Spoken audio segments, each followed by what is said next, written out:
இப்போ கிச்சன் இப்படி தான் இருக்குது. சமைக்கலான்னு பார்க்குறேன். என்ன சமைக்கலாம்? இந்த பாத்திரம் கழுகுனது.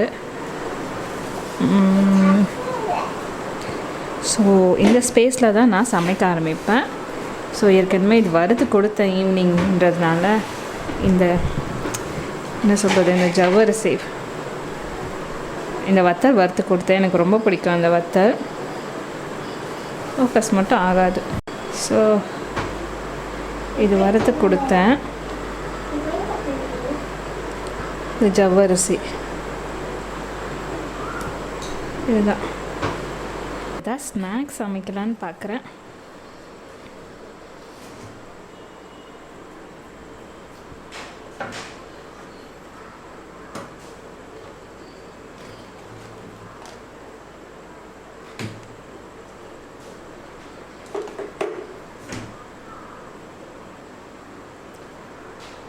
ப்ரான் எடுத்து ப்ரானில் எதாவது உங்களுக்கு பண்ணி காட்டலாமா? ப்ரான் வந்து கொஞ்சம்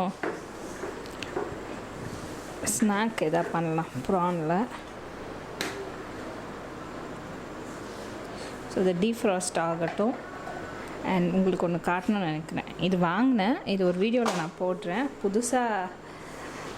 புதுசாக இது என்னமோ ஹரிமா பிராண்ட் பானிபூரி கோல்கப்பாஸ். முன்னெல்லாம் நம்ம பாக்கெட்டில் வாங்குவோம்ல, அது நிறைய வேஸ்ட்டாக போயிடும். ஸோ இந்த மாதிரி இருக்குது. இது எப்படி இருக்குன்னு தெரியல. வாங்கிட்டு வந்திருக்கேன். இதை நான் சமைச்ச ஒரு வீடியோவில் போடுறேன். ஸோ இதோட ப்ரைஸ் டீட்டெயில் நான் சொல்கிறேன். ப்ரைஸ் மட்டும் சொல்கிறேன். இதோட ப்ரைஸ் வந்து 36 ரூபாய். எத்தனை இருக்குன்னு தெரியல. ஸோ இது வந்து ஒரு வீடியோவில் நான் போடுறேன். ப்ரான்ஸை வந்து கொஞ்சம் சீக்கிரம் ஆகணுன்றதுக்காக நான் தண்ணியில் போட்டு வச்சுட்டேன். இருக்கட்டும்.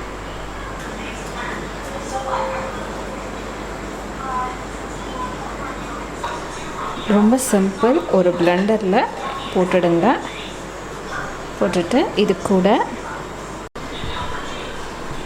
கொரியாண்டர், 2 க்ரீன் சில்லி,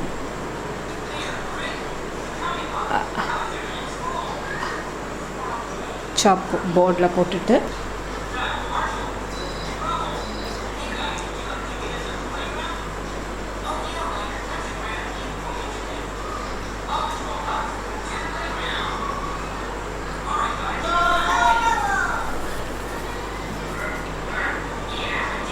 ஒரு ஆனியன்.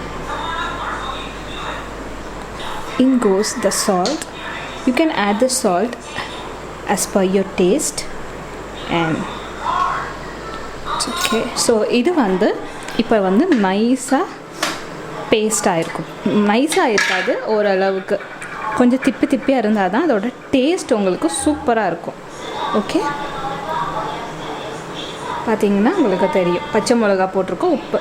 இது அவ்வளோதான். இது அப்படியே நம்ம என்ன பண்ணோம், பிரெட் க்ரம்ஸில் போட்டு டீப் ஃப்ரை பண்ணிட்டா சூப்பராக ரெடி ஆகிடும். இது உங்களுக்காக தான் நான் பண்ணி காட்டுறேன். நான் இன்றைக்கி டின்னர் என்னவா சமைக்கிறதுக்கு மூடு இல்லை. ஸோ அதனால் இன்றைக்கி நான் சேலம் ஆர்ஆரில் ஊபர் ஈட்ஸில் தான் வாங்கினேன். கல் தோசை சூப்பராக இருக்குது. 32 ரூபீஸ் கல் தோசை. அதுக்கு சாம்பார், சட்னி அட்டகாசமாக இருந்துச்சு.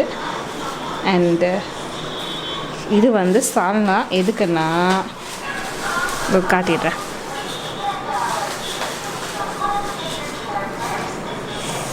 ஸோ சுட யம்மி ஆயிட்டு. என்னது இது, கொத்து பரோட்டா எனக்கு ரொம்ப பிடிக்கும். டேஸ்ட் பண்ணுறேன். கொஞ்சம் நிறையா வாங்கிட்டிங்கன்னா இது ட்ரை பண்ணலாம். ஸோ பேட்ரி கம்மியாக இருக்குது. நான் சாப்பிடும்போது பேட்ரி சார்ஜ் ஆகிடும். ஸோ வந்து இப்போ பிரெட் க்ரம்ஸ் எடுக்கணும். நான் பிரெட் க்ரம்ஸை இங்கே ஸ்டோர் பண்ணி வச்சுருக்கேன், காட்டுறேன்.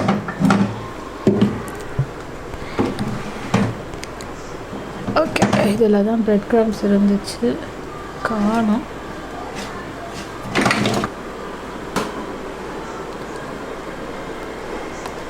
பிரெட் க்ரம்ஸ் தான் இது. ஸோ இப்போ பண்ண ஆரம்பிச்சிடலாமா?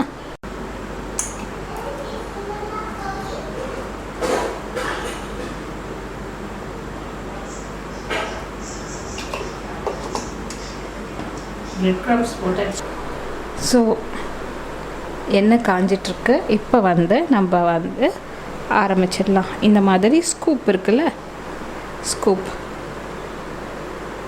இந்த மாதிரி ஸ்கூப்பில் வந்து நம்ம எடுத்துக்கலாம் ப்ரானை.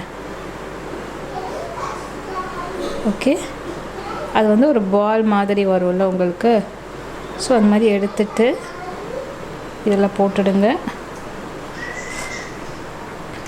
ஸோ கையில் எடுத்தால் இதாகிடும்.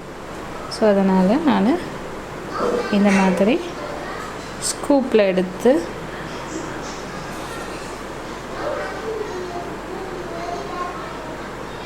இந்த மாதிரி இப்போ வந்து ரெடி பண்ணி வச்சுக்கலாம்.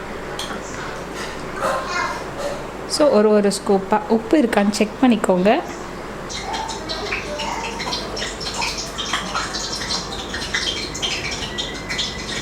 நம்ம சாப்பிட்டுட்டு எப்படி இருக்குன்னு நான் போட்டுடுறேன்.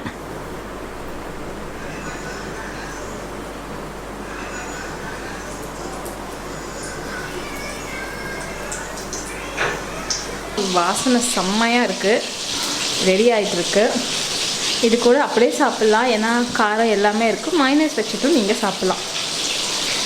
இது வந்து ஒன்று மட்டும் நடுவில் இருக்கிறது பிரெட் க்ரம்ஸ் இல்லாமல் போட்டால் எப்படி இருக்குன்னு பார்க்கலான்ட்டு அதான் இது. ஸோ இது எல்லாமே பிரெட் க்ரம்ஸோடு தான். நான் இன்றைக்கி யூஸ் பண்ணியிருக்க ஆயில் வந்து பாம் ஆயில் தான் யூஸ் பண்ணியிருக்கேன். என்ன நீங்கள் கேட்பீங்க, ஏன்டா பாம் ஆயில் யூஸ் பண்ணக்கூடாதுன்ட்டு. ரீஃபைண்ட் ஆயிலே நம்ம யூஸ் பண்ணுறோம். பாம் ஆயில் நல்லது தான் உடம்புக்கு, 0 கொலஸ்ட்ரால். ரீஃபைண்ட் ஆயிலை கம்பேர் பண்ணுறதுக்கு பாம் ஆயில் ரொம்ப பெஸ்ட்டு.